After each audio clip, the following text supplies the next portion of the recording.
Muy buenas tardes a todos.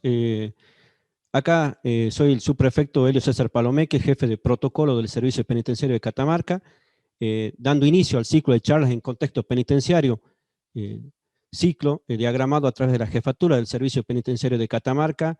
En el día de hoy vamos a abordar la temática de masculinidad homogénica, disertante la licenciada en Psicología María Noelia Fuensalida. La profesional que nos acompañará en el día de la fecha posee un posgrado en atención de agresores de género, es docente de Introducción al Saber Criminológica y Perspectiva Psicológica del Delito en el IES Policial de la provincia de Catamarca y miembro de la Comisión de Abordaje de las Violencias del Colegio de Psicólogas de la provincia de Catamarca. Muy buenas tardes, licenciada, y muy buenas tardes a todos. Buenas tardes. Bien, bueno, ¿comenzamos? ¿Estamos listos, licenciada? Ok, bien. Bueno, buenas tardes, muchas gracias a todos por estar, ¿sí? Particularmente hoy arrancamos el ciclo de esta manera virtual para trabajar algunas problemáticas vigentes, susceptibles en la época actual, ¿sí? Particularmente el título de este encuentro es más bien masculinidades o masculinidad hegemónica, ¿sí? Lo que vamos a intentar hacer a lo largo de la charla es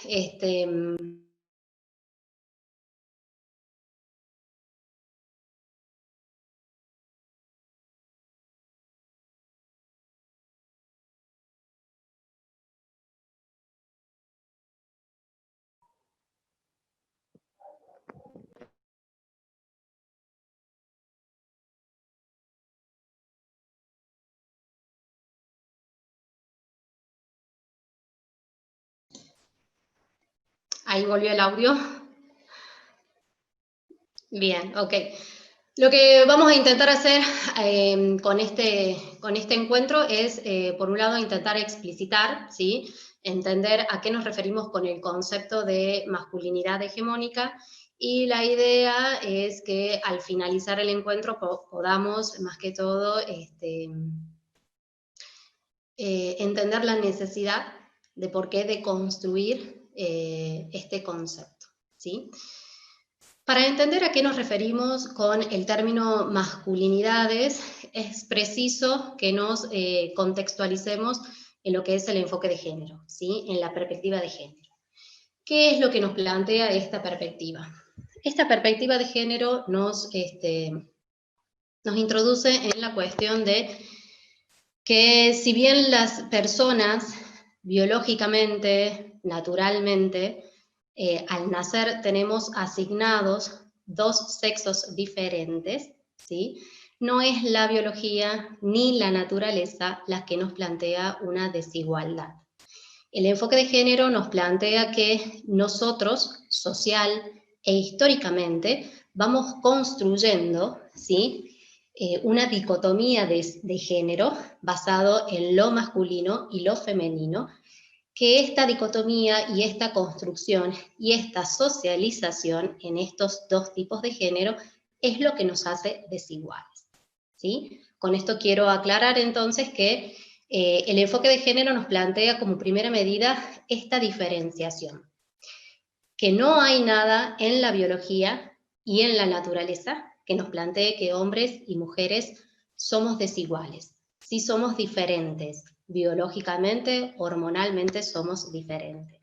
El enfoque de género lo que nos plantea es que la construcción de género, por cómo nosotros estamos socializados en este supuesto género masculino y género femenino, es lo que nos hace culturalmente desiguales, ¿sí? Vamos a ir viendo cómo a lo largo de este encuentro, cómo esta socialización es la que plantea la dominancia, la supresión, la sumisión, la violencia, ¿sí? Entonces, para entender el concepto de masculinidad, nos enfocamos entonces desde la perspectiva de género. El otro término que acompaña este título es lo hegemónico, ¿sí? ¿A qué queremos llegar con este término hegemónico? Esta construcción de género nos sociabiliza en lo masculino y en lo femenino, exaltando y poniendo como ideal una sola manera de identificación, y en este caso masculina, exaltando y poniendo como normal una forma de construcción como la única, como la posible, como la única pensable, ¿sí? Vuelvo a decir lo mismo, la idea es que en el transcurso de este encuentro podamos entender a qué nos referimos con masculinidad hegemónica y podamos también al finalizar entender por qué la necesidad de deconstruir, ¿sí? A qué denominamos masculinidad y a esta masculinidad que socialmente se nos impone, ¿sí? Nosotros al nacer se nos socializa de dos maneras distintas y de dos maneras muy diferentes, desiguales y dicotómicas, ¿sí? A las mujeres se nos asigna todo lo que tiene que ver con el género femenino y con todo lo que tiene que ver con los roles, si se quiere, y estos estereotipos, ¿sí? Entre ellos nos encontramos con la pasividad, con la sumisión, con la obediencia, con la prolijidad, con el ideal del rol materno, ¿sí? Paralelamente, desde el lado masculino, y eso es lo que venimos a cuestionar y a plantear y a problematizar en el día de hoy, desde el rol masculino se les asigna o se les impone a los hombres determinados mandatos. Mandatos sociales, exigencias y demandas sociales hegemónicas, que esto quiere decir como la única posible, como la normal, ¿sí? Estos mandatos a las cuales el hombre tiene que adherir férreamente para ser considerado como tal, ¿sí? Vamos a ir viendo cómo si el hombre se aleja de estos mandatos, es donde existe en este camino y en esta construcción identitaria el gran temor de los hombres a no ser considerados tales, ¿sí? Entre los mandatos que nos plantea el enfoque de género tiene que ver con un mandato social en la construcción de identidad masculina, en la cual el hombre tiene que ser proveedor, ¿sí? ¿Qué significa esto? Nosotros estamos socializados, criados y educados, particularmente el hombre, en este mandato de procreador. El hombre tiene que ser alguien en la vida para ser hombre, ¿sí? Ese alguien en la vida se traduce en un trabajo remunerado, en un trabajo en el ámbito público, en un trabajo en donde pueda ostentar cierto prestigio, ¿sí? En donde sea capaz de tomar decisiones. Ese mandato de ser procreador se traduce, ¿sí? En la intimidad o en el ámbito privado, ¿sí? En el dominio de los ingresos económicos, ¿sí? Al ser este hombre el procreador, es quien en la teoría, por así decirlo, o en este mandato social, el que debe de traer el dinero y sustentar económicamente la familia, el hogar.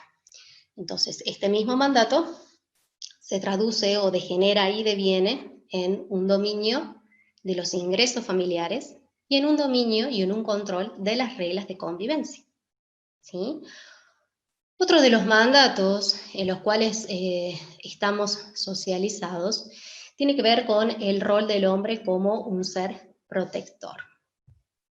Hay algo en la cultura que nos hace pensar que el hombre debe de proteger, que el hombre debe de custodiar a su familia, ¿sí? Hay algo en la cultura que nos hace pensar que las mujeres somos frágiles, somos débiles y que necesitamos de la protección, ¿sí? Paradójicamente, este mandato de protección también degenera y también deviene en un mandato de dominio, en un mandato de control, en este mandato de mi mujer, en este mandato de la maté porque era mía, en este mandato de controlar el celular, controlar sus redes sociales, a qué hora vuelve, con quién sale, cómo se viste. ¿Sí? Existen también otros mandatos. El mandato de ser procreador. Sí, al hombre le exigimos y le demandamos que para ser hombre, ¿sí?, tiene que poder fecundar. Y no solo fecundar, sino que en la medida de lo posible tiene que fecundar hijos varones. ¿Sí? En este mandato le exigimos al hombre que constantemente demuestre su virilidad, que constantemente demuestre su potencia. ¿Cómo? En estas múltiples exigencias que hay de que el hombre debe de tener una variedad de conquistas amorosas, ¿sí? En esta exigencia, en este mandato social, que el hombre no puede negarse a ninguna seducción femenina, ¿sí? En este mandato en donde la sexualidad del hombre está más libre y sin ningún tipo de tabúes, ¿sí? El hombre puede experimentar con su sexualidad de manera mucho más temprana, ¿sí?, de manera mucho más promiscua. Estos son los mandatos, estas son las exigencias que esta construcción de la sociedad, que esta socialización, ¿sí?, le exige y le demanda al hombre para ser considerado tal. Paralelamente con este mandato de la procreación, ¿sí?, existe una gran flexibilidad a todo lo que tiene que ver con el rol de la paternidad. Es hasta ni siquiera esperable y ni siquiera exigible, ¿sí?, al ámbito masculino o al estereotipo de masculinidad el ejercicio de algún tipo de rol de paternidad, ¿sí? La paternidad desde el lado del afecto, la paternidad desde el lado de la crianza, la paternidad desde el lado del contacto, de la educación, de la presencia, ¿sí? Al hombre también le exigimos ser autosuficientes. ¿Qué queremos decir con esto? El hombre, para ser considerado tal, tiene que ser seguro. El hombre, para ser considerado tal, no tiene que necesitar de nadie, tiene que saber resolverlo todo solo, ¿sí? En esto también deviene en las actitudes más bien violentas y en las actitudes más bien agresivas para demostrar su virilidad, ¿sí? Al hombre también le exigimos una elección heterosexual. El hombre no puede desear y no puede anhelar otra cosa que no sea una mujer, ¿sí? Con todo esto lo que yo quiero plantear es que esta construcción de la masculinidad está llena de mandatos, está llena de demandas, ¿sí?, que le exigen al hombre que para ser tal tenga que demostrar constantemente su virilidad. Esta construcción de virilidad y esta construcción de masculinidad hegemónica la plantean como la única posible, como si no hubiera posibilidad de plantear otra masculinidad por fuera de estos mandatos. ¿Por qué? Porque eso haría tambalear el ideal de masculinidad, ¿sí? Ya en su momento la antropóloga Rita Segato, ¿sí?, que seguramente muchos de ustedes habrán escuchado oír, ella plantea todo lo que tiene que ver con la cofradía masculina, ¿sí? ¿A qué se refiere ella con este término? A que el hombre se construye identitariamente, se construye socialmente bajo el constante escrutinio de los varones, ¿sí? Es en este ámbito de la complicidad, ¿sí?, de este constante escrutinio de la mirada de otro hombre, con todos estos mandatos a los cuales tiene que adherir férreamente para que nadie ose pensar que no es un hombre. ¿Se entiende? Me gustaría oficial, discúlpeme que revierta un poco el método de abordaje, pero sí me gustaría por ahí que me vayan planteando, me vayan diciendo si con esto se está pudiendo entender o qué dudas o qué inquietudes surgen al respecto.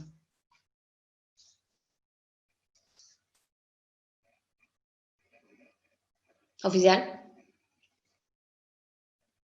Usted que le habilitemos el audio a todos los participantes, así cualquier inquietud. Por favor, sí, por favor, Ok, porque ok, ok. bien.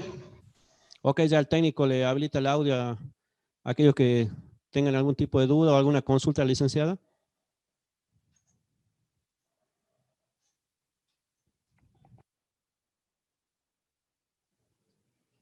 Por favor, a los participantes, si nos pueden activar el micrófono, así y alguno desea hacerle alguna consulta a la licenciada en su ponencia.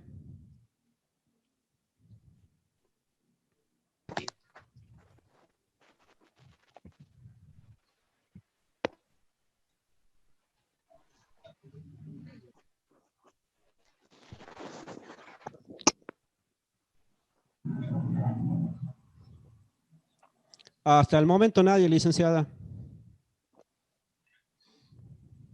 Sí, particularmente lo que me interesa saber es si se está pudiendo entender este concepto, ¿sí? Entonces, retomo lo que veníamos hablando. La idea de este encuentro es la necesidad de repensar esta construcción de la masculinidad como...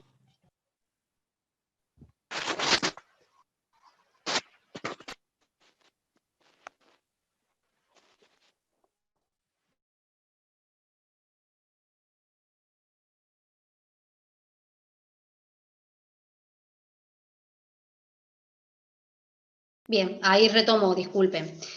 Mi idea era tratar de conocer si se estaba logrando entender lo que estaba planteando, ¿sí? Sobre esta construcción de la masculinidad y la necesidad de trabajar de ello, de cuestionar sobre ello y de intervenir sobre esto, ¿sí?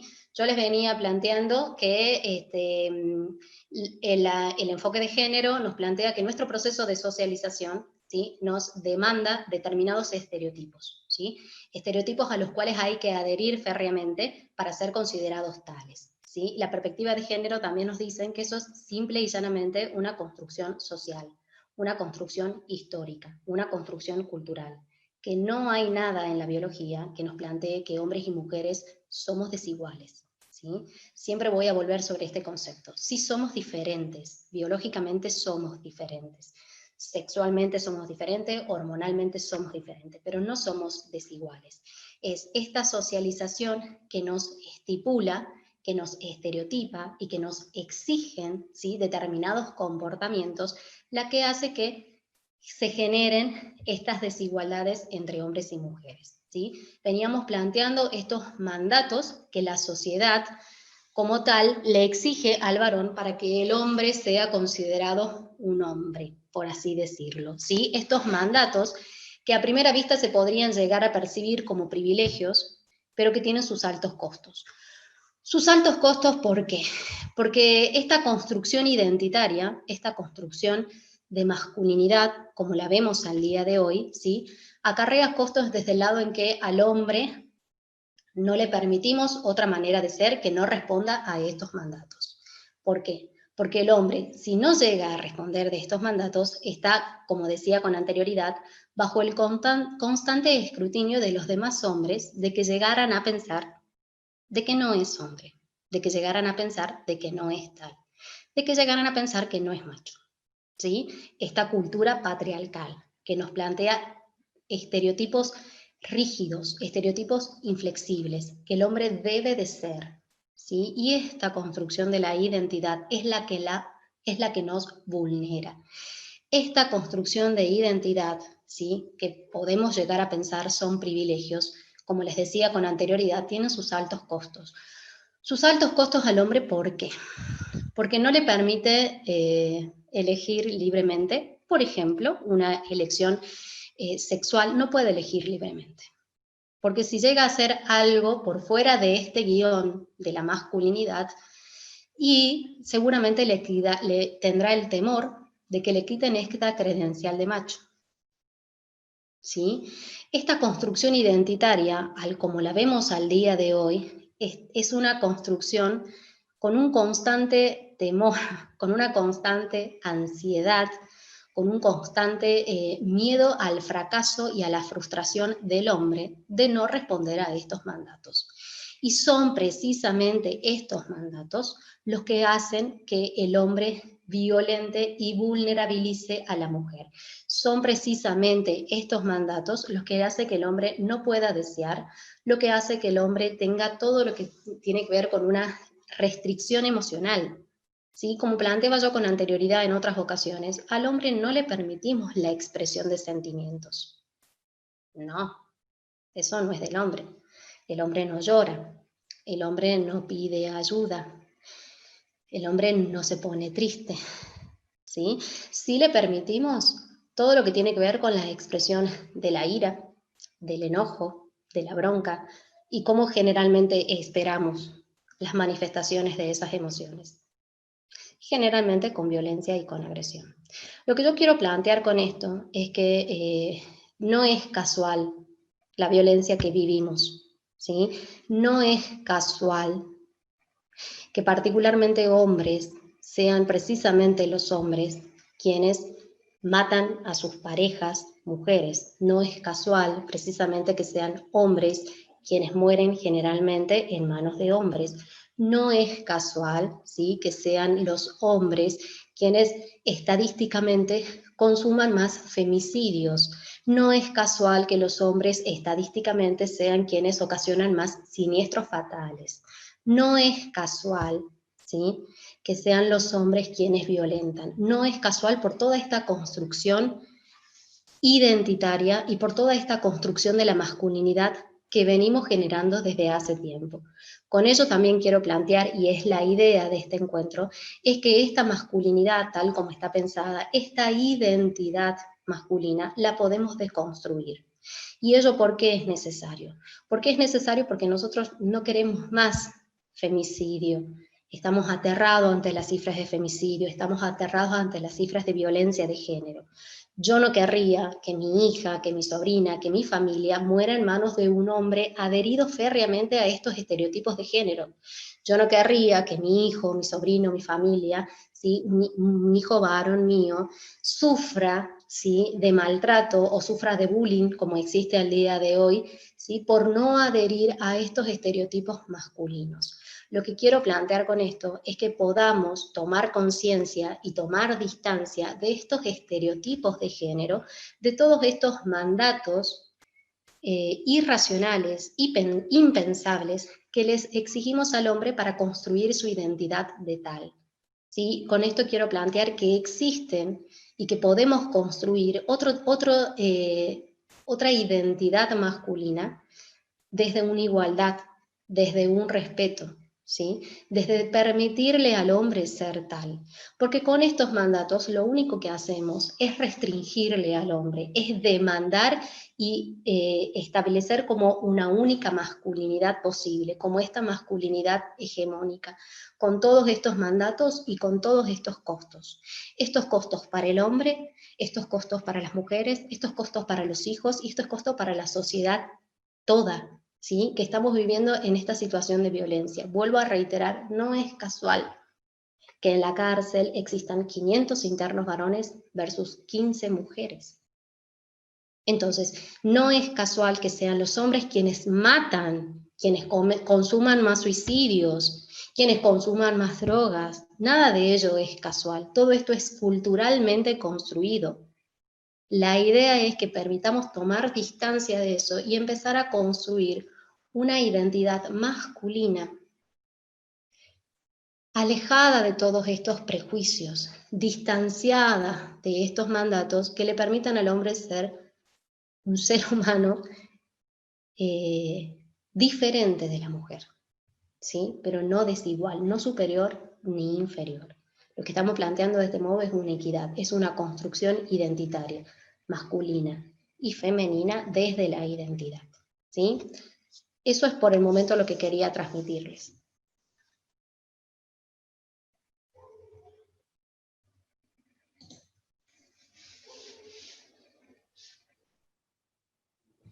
Licenciada, ¿me escucha? Sí. ¿Ya ha finalizado su ponencia, licenciada? Sí. Aquellos que deseen hacerle alguna consulta a la licenciada, por favor, si activen su micrófono. Sí, buenas tardes. Buenas tardes. Buenas tardes. Sí, yo soy el doctor Barrientos, Orlando Barrientos. Me gustaría hacerle una pregunta a la licenciada, que me parece muy buena su ponencia.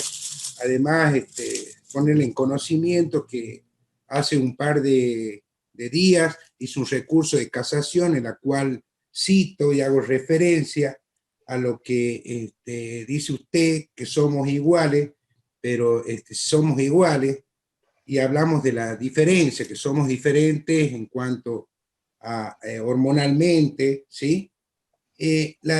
¿Por qué entonces la norma, ¿sí?, en el momento de aplicar una condena, de aplicar una tipificación en el derecho penal, ¿sí?, aplicamos algo diferente? Le aplicamos al hombre un castigo más duro, ¿sí?, que a la mujer. Ese es uno de los puntos. Y estamos un poco también alejados, quizá yo vea mucho los temas de los suicidios que hay con respecto al hombre ante estas situaciones que se da, ya sea por impotencia o porque fue engañado por su pareja. Hay muchísimos casos que vi yo a lo largo de mi carrera, en las cuales el hombre, si bien no agredió, pero sí se agredió él, quitándose la vida. Lo viví, lo palpé. Entonces, yo veo esas grandes diferencias que hay con respecto a todos estos casos y a la aplicación en sí de la norma. También el caso que tuvo hace poquito en Recreo, donde se castiga y se condena a un menor de edad, el cual empieza su vida, empieza recién su vida con 17 años, y su parejita de 17 años, el cual se lo acusa de algo muy grave, de un abuso sexual. Y tanto el Ministerio Público Fiscal como la asesora de menores en ningún momento hicieron referencia al derecho del niño, los derechos del niño, la Constitución del niño. O sea, o esto recién empieza tratar de hacer este cambio, que me parece perfecto, que le escuché en varias oportunidades ya, el mismo video, el anterior, pero lo escuché 3 o 4 veces porque quería entender el tema de la masculinidad, que lo cité en este recurso de casación. Yo creo que el apoyo que hacen los técnicos, en este caso los psicólogos, hacia la justicia, debe cambiar en cuanto a los momentos que tienen que hacer los análisis en cada una de las causas. No sé qué opina usted con respecto a las preguntas que hago. Me gustaría que me responda, por favor. Ok, bien, entiendo, en particular las divido en dos a sus preguntas, ¿sí? Por un lado, ¿por qué considero, digamos, entiendo que las condenas en realidad o las sentencias son más duras para los varones que para las mujeres? Entiendo que esa es su consulta.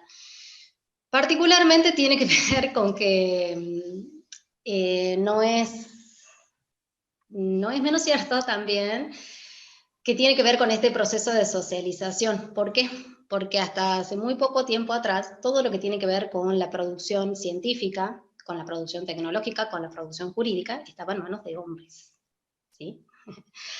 Las mujeres, y esto lo sabemos históricamente, siempre hemos tenido con este proceso de socialización, siempre hemos ocupado, por alguna razón extraña de la sociedad y de la cultura, un lugar de inferioridad. Entonces, hasta hace muy poco tiempo, recién las mujeres empezamos a ocupar lugares de mando, y hasta hace muy poco tiempo, cuando no hace falta que le diga, las mujeres podemos tener una escucha, una voz, ¿sí? Esto también tiene que ver con el proceso de socialización, en donde al hombre se le exige, entendemos, supuestamente, o hemos sido criados, en donde el hombre es un ser, supuestamente, el hombre es un ser más bien racional, y la mujer es más bien un ser más emocional. Así nos han socializado, ¿sí?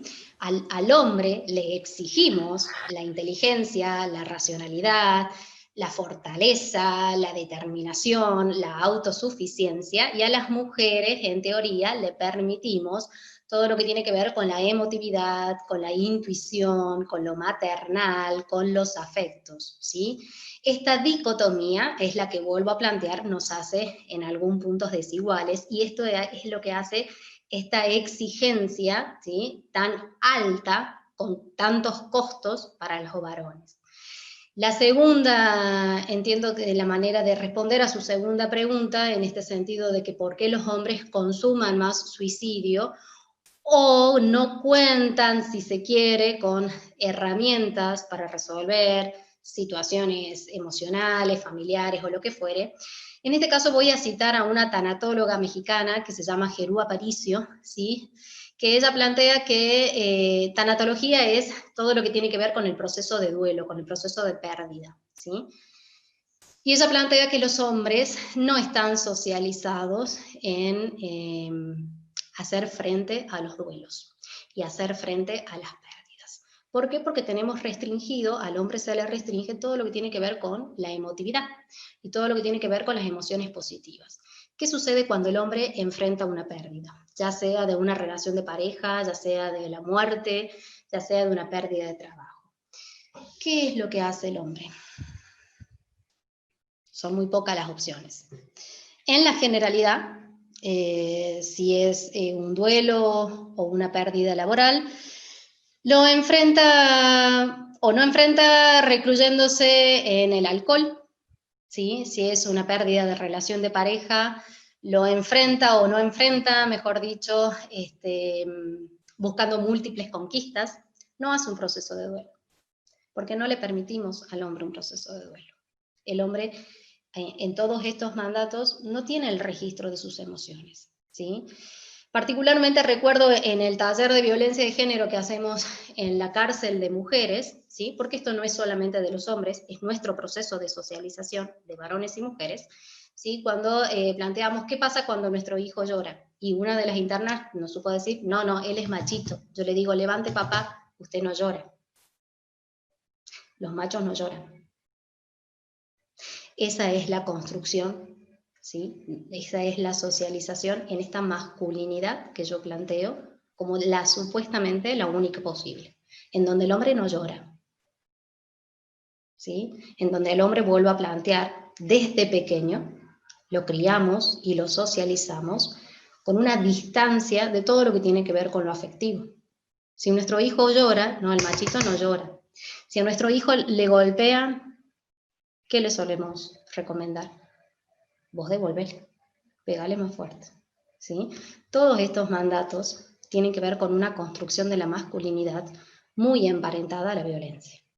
Entonces, por eso es también el desconcierto que hay al día de hoy de muchos de estos internos cuando ingresan al servicio penitenciario, ¿sí? O sea, no visualizan que esta relación de pareja fuese al día de hoy un delito. Siempre nos golpeábamos. Resulta ser que ella ahora denuncia, ¿sí? Ellos han naturalizado esta construcción identitaria muy arraigada o muy fomentada desde la violencia, desde la autosuficiencia, desde la dureza, desde la racionalidad, ¿sí? Todos estos mandatos que le exigimos al hombre en detrimento de todo esto otro, ¿sí? Entonces por eso nos encontramos con que son los hombres, como vuelvo a decir, quienes violentan, son los hombres quienes presentan más consumo problemático de sustancias, son los hombres quienes generan más accidentes fatales de tránsito, son los hombres quienes presentan los problemas, quizás si se quiere, de salud más grave, porque no tienen este autorregistro y no tienen este autocontrol, porque todo lo que tiene que ver con eso, esta socialización les hace entender que forma parte de lo femenino.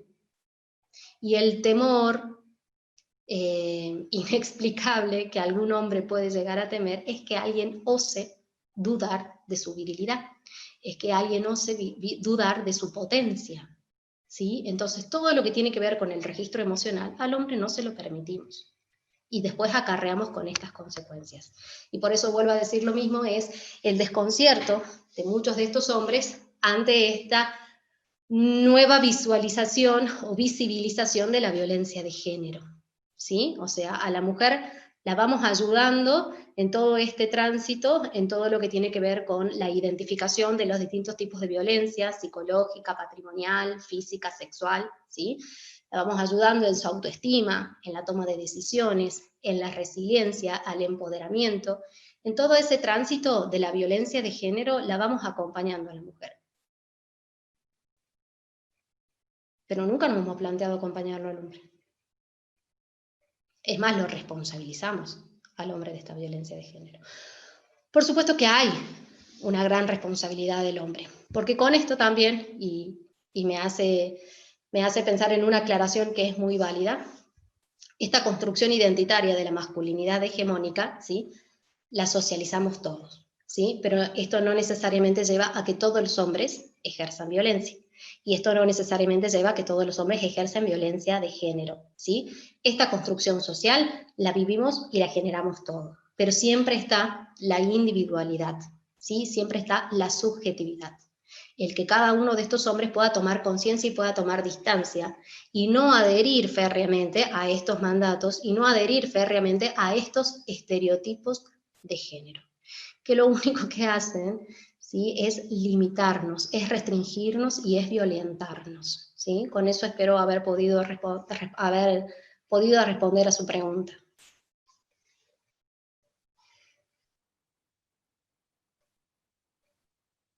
¿Algún otro participante desea hacer una consulta a la licenciada? Por favor, que encienda el micrófono.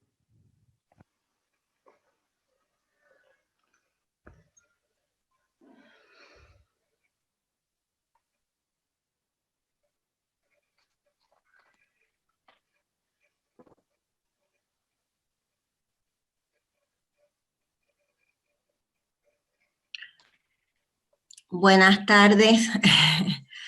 Mi nombre es Karina Tapia. Yo estoy trabajando en un proyecto que se llama Proyecto Desdémona y estoy trabajando con la cuestión de la violencia de género y el femicidio en la Universidad Nacional de Catamarca.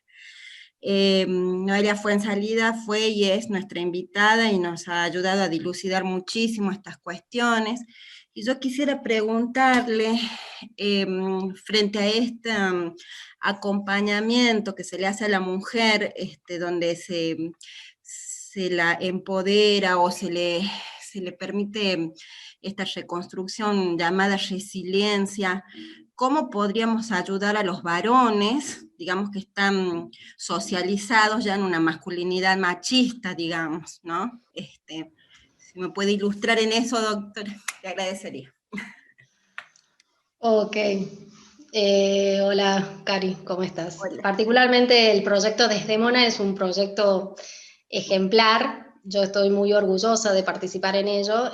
Para contextualizarlo un poco, en realidad pertenece a la obra Otelo de Shakespeare, obra que yo no conocía hasta tanto hicieron la invitación, y que es una obra tan vigente al día de hoy, a pesar de haber sido escrita hace más de 400 años, que plantea el femicidio, ¿sí? Otelo mata a su mujer Desdémona y luego se suicida, ¿sí? Así es. Bien. Los invito a todos después a ver la obra y toda la reflexión que hay en función de ello, porque vuelvo a decir lo mismo, sigue muy vigente y nada de eso se ha erradicado al día de hoy. Este acompañamiento o esta ayuda, ¿sí?, viene de parte de toda la sociedad. No se trata de un trabajo que tenga que hacer solamente el hombre, ¿sí? Nosotras las mujeres hemos sido socializadas también en esta cultura patriarcal y en esta cultura machista, ¿sí?, en donde nosotras también tenemos, si se quieren, estos estereotipos o chips de género, ¿sí?, que nos hacen adherir y tolerar ciertas desigualdades, ciertas opresiones, ciertas rol de inferioridad. Entonces, en esto vuelvo a decirte lo mismo, no se trata solamente de trabajar con los hombres, sino de trabajar la sociedad toda. Y como dije en otra charla anterior, tampoco se trata de que sea un trabajo de los políticos, de las instituciones o una decisión política. Está desde la toma de conciencia y la toma de distancia de cada uno de nosotros, de cómo vulnera, oprime y limita estos estereotipos de género. ¿Por qué nos vulnera? ¿Por qué nos oprimen y por qué nos limitan? Porque no nos permiten desear, no nos permiten ser. Vuelvo a decir lo que dije con anterioridad.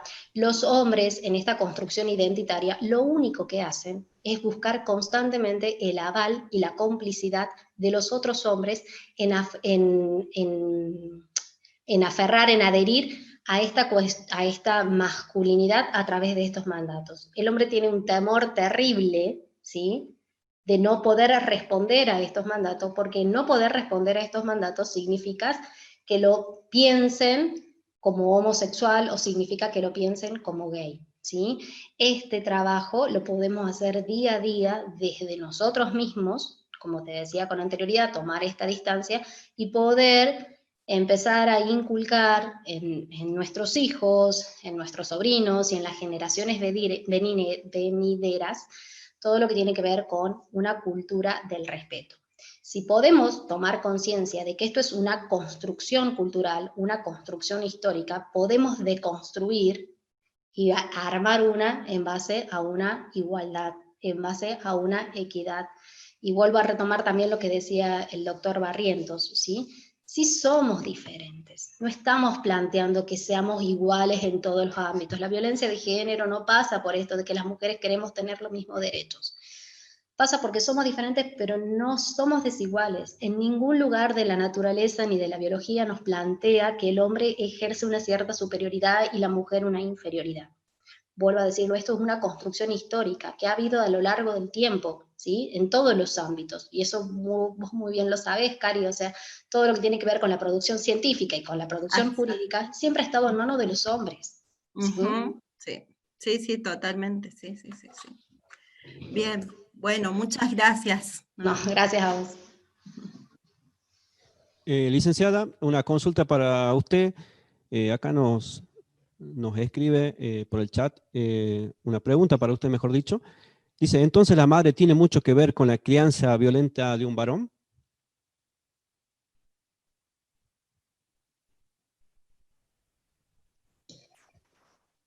Todos tenemos que ver con esta construcción desde el momento en que no tomamos conciencia de ello. Desde el momento al que estas diferencias y desigualdades las naturalizamos. Al momento de que no las cuestionamos, ¿sí?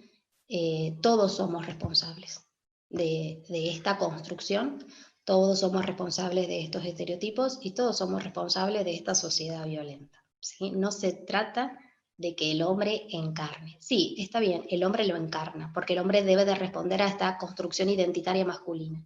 Pero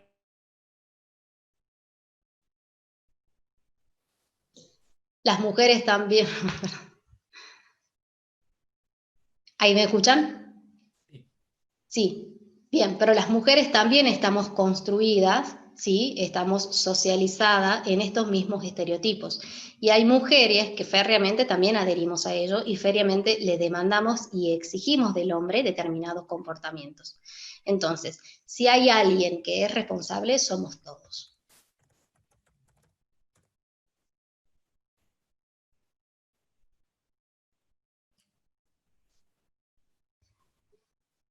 No se lo escucho, oficial. Esperemos que hayamos evacuado la duda de María Inés, que nos consultaba por chat sobre su ponencia. El doctor Reartes, Oscar, director del Gabinete Técnico Criminológico, desea hacernos una consulta. Adelante, doctor.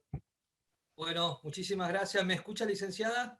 Hola, Carl, sí lo escucho. ¿Cómo estás, Noelia? Excelente. Felicitaciones primero por la ponencia. Demasiado claro. Y nos ha sacado dudas que teníamos al respecto sobre quizás estereotipos que sin darnos cuenta los traemos nosotros y uno rememora su infancia y las distintas experiencias que fuiste contando, la verdad que nos hizo esta toma de conciencia respecto a cómo es, que fui tomando nota, esto que está culturalmente construido. Mi pregunta formal sería, yo al ser director de gabinete y al estar rodeado siempre de psicólogas, obviamente que algo uno aprende, ¿sí? He recibido consejos y he recibido siempre sus buenas... Como mínimo. No, mi pregunta sería, más allá de que la familia sea la encargada quizás de deconstruir ese estereotipo de masculinidad, una adecuada terapia desde la edad que uno lo puede percibir o la mamá lo puede percibir en el hijo o el papá, o nos damos cuenta en nuestra pareja, hablando de los distintos géneros.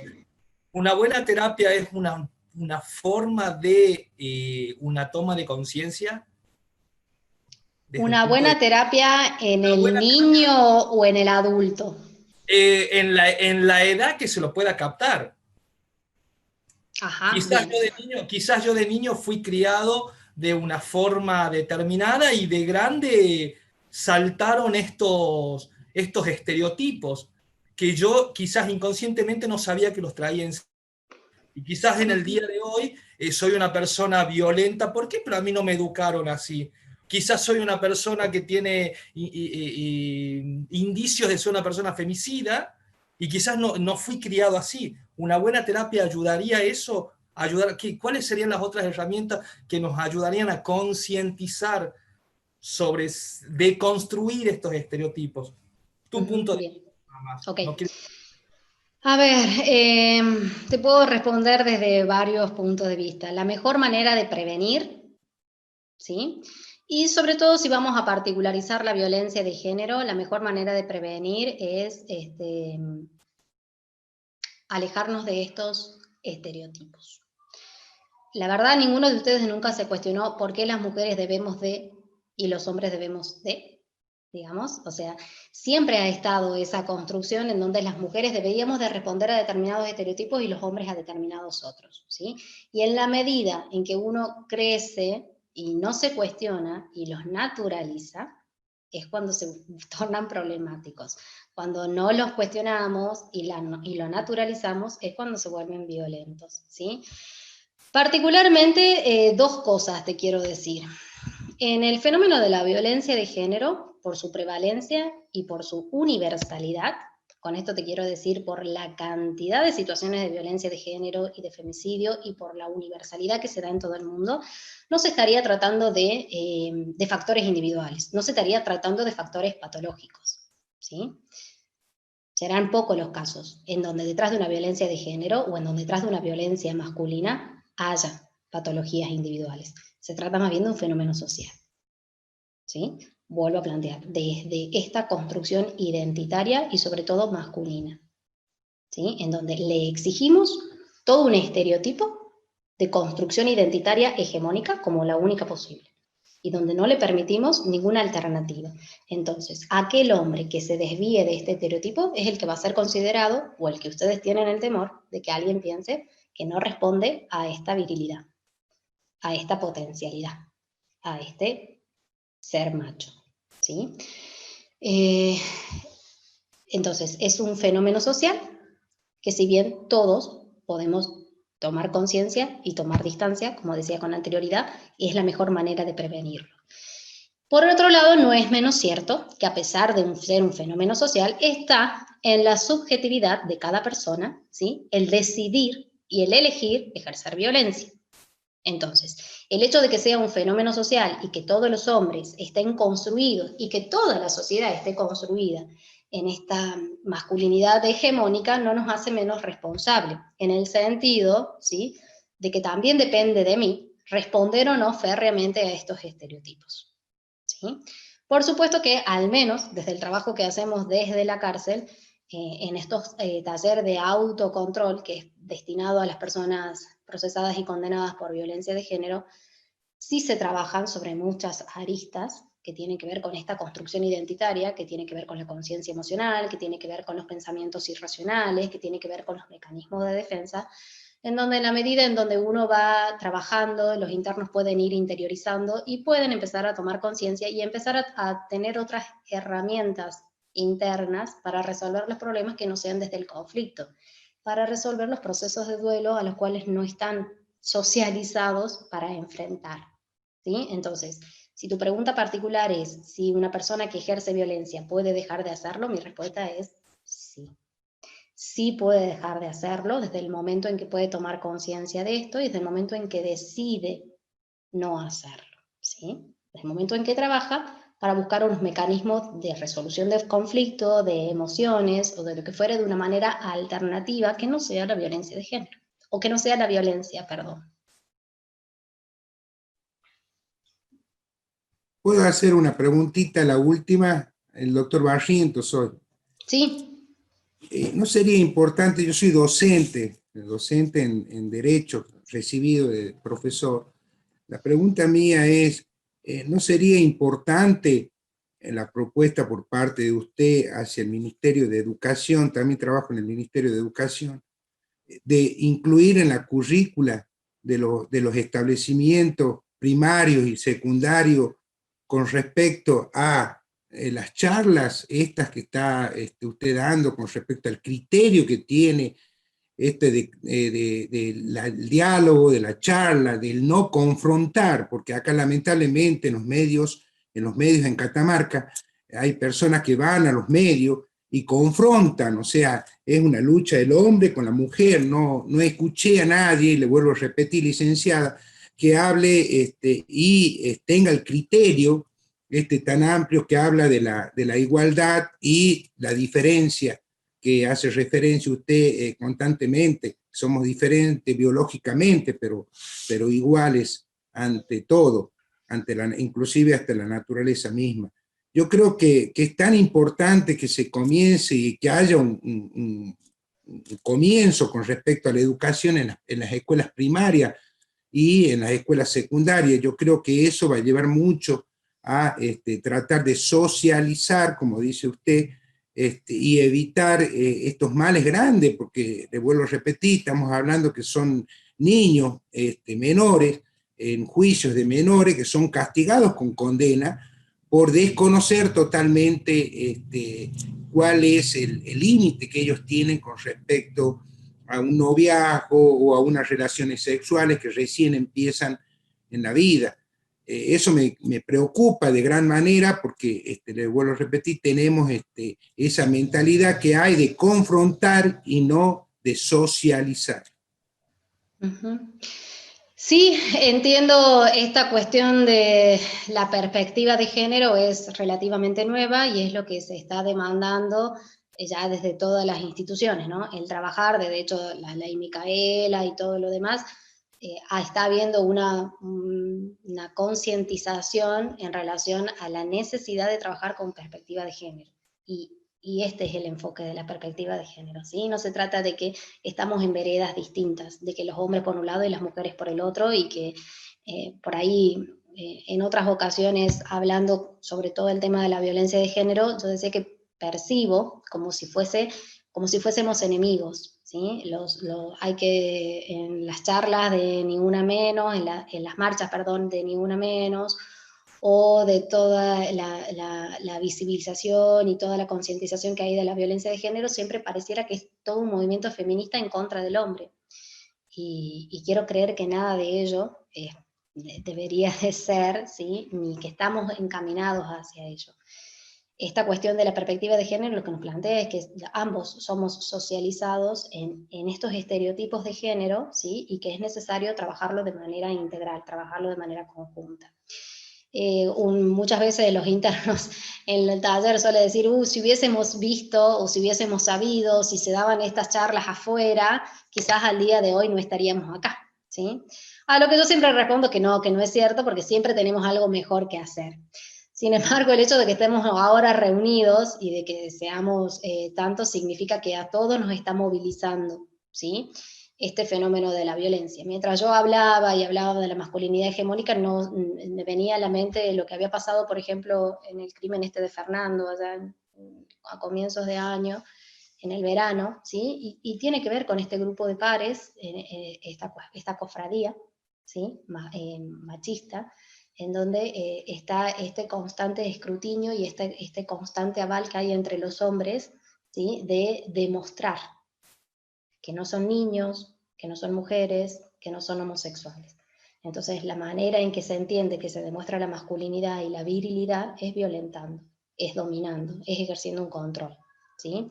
Comparto con usted que, por supuesto, son cosas que deberían de transmitirse y de enseñarse desde la casa, desde el barrio, desde los procesos de socialización primaria y por supuesto la escuela, ¿sí? Pero bueno, vuelvo a decirle lo mismo, el hecho de que estemos nosotros convocados al día de hoy significa que en todos nosotros hay, si se quiere, algún ruido o alguna inquietud en relación a ello, y eso ya es un gran comienzo y un buen comienzo.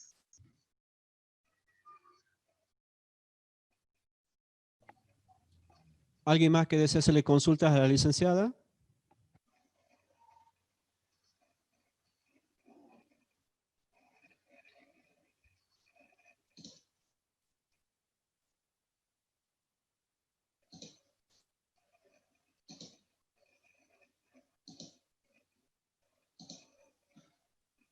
Buenas tardes, licenciada. Buenas tardes. Hola, hola. ¿Sí, me escucha bien? Oficial Reyes, Dayana le habla. ¿Cómo le va, ¿Sabe oficial? qué le quería hacer? Bien, bien.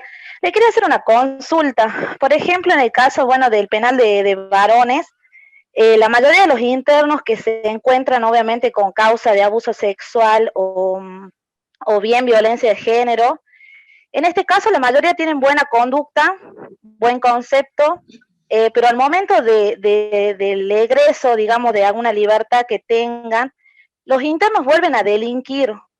¿Qué les pasa o qué les puede llegar a pasar para que vuelvan a cometer la misma causa o ingresen nuevamente? A ver, yo le preguntaría a usted en realidad en qué se basa esta pregunta de que violencia de género y delitos sexuales reinciden. ¿Por qué tiene esa percepción? Sí, porque la mayoría de los casos que conozco, tuve vecinos, obviamente acá en mi barrio, tuve vecinos que siempre, o sea, volvían por la misma causa. A ver, ¿estuvieron condenados o detenidos por violencia de género y volvían a ejercer la violencia de género? Sí, condenados, por ejemplo. Sí, Ajá. me pasó en mi barrio, justo tengo un vecino que estuvo con la misma causa y salió y volvió obviamente a delinquir por la misma causa de violencia de género. Ok, bien. Particularmente vuelvo a decir lo mismo, ¿sí? Si bien está toda esta cuestión del enfoque social y de todo este proceso de socialización que venimos charlando, conversando y planteando, también está la subjetividad de cada persona, ¿sí? Hay personas a quienes todo esto oponen resistencia. Oponen resistencia porque no se han permitido tomar conciencia ni flexibilizar ninguno de estos estereotipos, ¿sí? Porque todos tenemos muy arraigados eso. De hecho, yo los llamaría a la reflexión y nos detengamos a pensar cómo estamos educando y socializando a nuestros hijos, si no lo estamos haciendo también desde estos mismos estereotipos, ¿sí? Tanto femenino como masculino. Entonces, en este caso en particular de la reincidencia, ¿sí? Tiene que ver con que cada persona también toma la decisión personal, subjetiva, de querer o no cambiar, de querer o no modificar algo, ¿sí? No todas las personas, por ejemplo, ya me hace acordar a lo que planteaba el doctor Reartes, van a terapia. Golpea la puerta de un terapeuta a aquella persona que siente la necesidad de. En los delitos sexuales no existe esa necesidad, ¿sí? Y en los delitos de violencia de género lo tenemos todos muy naturalizados. En los delitos de violencia de género todos hemos naturalizado y hasta hace muy poco tiempo atrás se entendía que esto era un problema privado, que esto era una cuestión de pareja, ¿sí? Al día de hoy, con la prevalencia y con la universalidad del fenómeno, sí tomamos conciencia de que es un fenómeno social, ¿sí? Pero no es menos cierto que esto cambio va a haber en cada persona que así desea que fuese, ¿sí? Yo puedo consumir sustancias y si considero que eso a mí no me acarrea problemas, si considero que eso a mí me permite continuar con mi cotidianidad, no voy a sentir la necesidad de modificar, por ejemplo, ese hábito, ¿sí? En muchas de estas personas, estos vínculos violentos, esta forma de relaciones de pareja, están naturalizados. Y hay en muchos de ellos que, por ejemplo, al menos en el caso particular del taller, hasta tanto no se enfrentaron ante esa situación, jamás habían tomado conciencia. Hay muchas personas que hasta tanto no son denunciadas y condenadas por delito de violencia de género, no toman conciencia de que están violentando, de que están vulnerando, de que están avasallando. Todos nosotros, hasta hace muy poco tiempo atrás, lo naturalizábamos. Y vuelvo a decir lo mismo, se lo consideraba desde el ámbito privado, nadie se metía. ¿Sí? Entonces, estas cuestiones pasan ya por la individualidad y subjetividad de cada persona, de querer o no modificar, cambiar, progresar, flexibilizar o lo que fuere.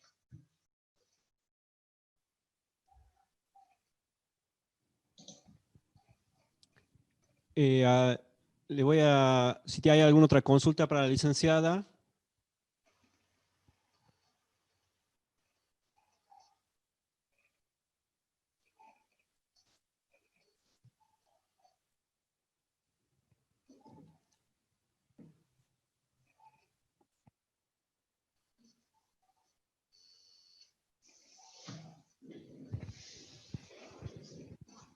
Ahí nos consultan por el chat, doctora, ¿cuáles serían los métodos prácticos para llevar adelante la tarea de desconstrucción?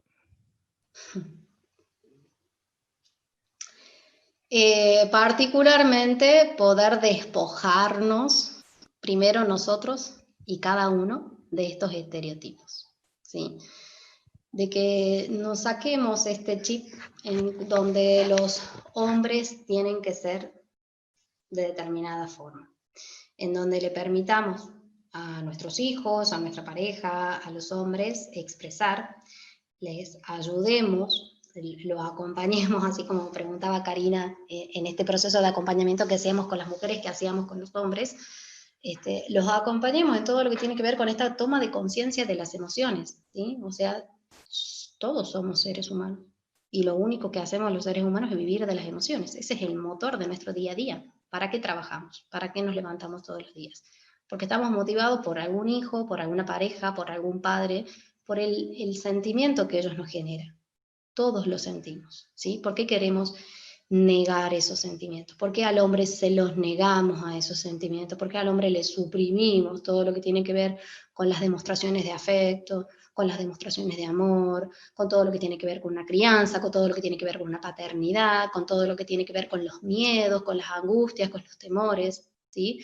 Vuelvo a decir lo mismo. Esta construcción hace que le restringamos todo lo que tiene que ver con el espectro emocional al hombre, ¿sí? Y le inculquemos ciertas actitudes o comportamientos esperables, que es lo que lleva a que el día de mañana el hombre no sepa resolverlo de otra manera que no sea violentando. Entonces la manera es de construir todo eso, ¿sí? Y permitirle ser y sentir como quien es, sin tabúes, sin prejuicios, sin estereotipos, sin etiquetas. Respetarnos como tales.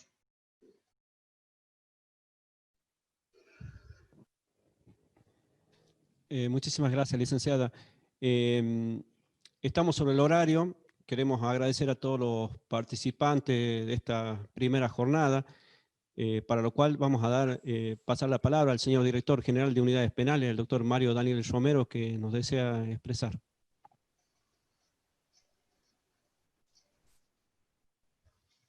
Hola, ¿me escuchan? Sí, doctor. Sí, sí. Hola, ¿se escucha o no? Sí, sí, doctor. Bueno, buenas tardes. De todo, felicitarla a la licenciada por la charla, como decía Oscar, bastante práctica, bastante clara. Agradecer a todos los que han participado en esta primera charla. Esto es un ciclo de charlas que damos inicio y espero que nos puedan acompañar todos los días lunes y jueves del mes de septiembre y octubre. La idea es trabajar sobre 3 ejes puntuales, que son la perspectiva de género y la igualdad de oportunidades, la salud mental en la fuerza de seguridad y lo que es derecho y seguridad. Creemos que son 3 ejes fundamentales que debemos trabajar en lo que es la nueva fuerza de seguridad, la fuerza de seguridad que debe adaptarse a los tiempos actuales. Escuchaba en la ponencia de la licenciada y las consultas que había, y la idea de las charlas era esto, generar un disparador en donde podamos expresar opiniones, consultar. Por ahí hay temas que van más allá de la temática específica que hablaba la licenciada, y creo que todas esas preguntas podemos irlas respondiendo a posterior, como la pregunta que hacía la oficial Reyes en cuanto a patologías de agresores sexuales. Es una charla específica que la va a dar la licenciada Verónica Arce sobre patologías sexuales. Vamos a tratar temáticas de lo que es la salud mental en las fuerzas de seguridad, todo lo que es el consumo problemático de sustancias con la licenciada Macedo. Creo que intentamos generar un abanico de charlas en donde podamos cubrir la mayor expectativa posible y resolver las mayores dudas que puedan llegar a tener en lo que es la fuerza de seguridad. Si bien lo habíamos contextualizado en lo que es dentro del servicio penitenciario, la idea era generar una charla abierta al público y en donde puedan conocer también nuestro trabajo que venimos realizando dentro de la institución. Así que en mí está agradecerles, porque la verdad que es un número alto de participantes, espero que podamos ser más, podamos en las próximas charlas ir teniendo una participación más activa o poder emitir una opinión o una vivencia. Les dejo un saludo del ministro de Seguridad, que él tenía todas las ganas y la intención de poder participar en esta jornada de apertura. Pero bueno, como todos saben, la situación de lo que es la pandemia aqueja y requiere su presencia al ser el presidente del COE para tratar de resolver cada una de las situaciones que se van planteando en el día a día. Así que les agradezco la participación y los invito a que sigan participando de este ciclo de charlas, porque así como hoy, las charlas que vienen con posterioridad también son interesantes, y está bueno que podamos en esta nueva sociedad que va surgiendo, la nueva sociedad que va a surgir a partir de la pandemia que estamos viviendo, podamos entre todos generar una sociedad distinta en donde podamos también trabajar con la fuerza de seguridad desde estas tres perspectivas. Perspectiva de género e igualdad de oportunidades o posibilidades, la salud, cuidar la salud mental de los que nos cuidan, y también de lo que es derecho y seguridad. Una cosa está totalmente vinculada a la otra. Así que les agradezco y los esperamos la próxima charla. Gracias. Muchísimas gracias, señor director. Bueno, en nombre del comando de la institución queremos agradecer y felicitar a la licenciada Fuenzalida por su ponencia. Quedamos a su entera disposición para futuras charlas. Al resto de participantes, le agradecemos a todos que nos hayan acompañado en el día de la fecha. Licenciada, si desea decir las palabras de despedida. Bueno, particularmente espero haber podido llegar hacia ustedes y que se haya podido entender lo que quería transmitir. Y a título de reflexión también, si se quiere, a mí me motiva fundamentalmente trabajar sobre esta perspectiva de género y sobre la violencia, por lo aterrador de este fenómeno, ¿sí? Por el hecho de que no quiero que mi hija muera en manos de estos estereotipos, y no quiero que mi hijo sufra por no adherir a estos estereotipos, ¿sí? En realidad no solo mi hija o hijo, sino la sociedad entera, ¿sí? Porque con esta construcción o con esta socialización, ya creo que es harto sabido que lo único que genera es violencia, sufrimiento, y nos expone a ser vulnerables ante muchas otras situaciones tales como las del femicidio que vivimos al día de hoy. Así que ojalá esto haya servido, como bien dice el director, un disparador para pensar, para reflexionar y para animarnos a ir un poco más, para animarnos a pensar en una sociedad más igualitaria y más respetuosa de todos, en donde no nos juzguemos, en donde no nos desvaloricemos, en donde no nos violentemos. Muchas gracias, oficial, gracias a todos por estar. Muchas gracias, licenciada. Y bueno, a todos los participantes los invitamos para el día jueves 24 a horas 18 Vamos a tratar el tema salud mental en la fuerza de seguridad. Nuestra disertante va a ser la licenciada en psicología María Alejandra Silva, del área de bienestar penitenciario del Servicio Penitenciario de Catamarca, ¿sí? A todos, muchísimas gracias por habernos acompañado y que tengan muy buenas tardes. Está bien.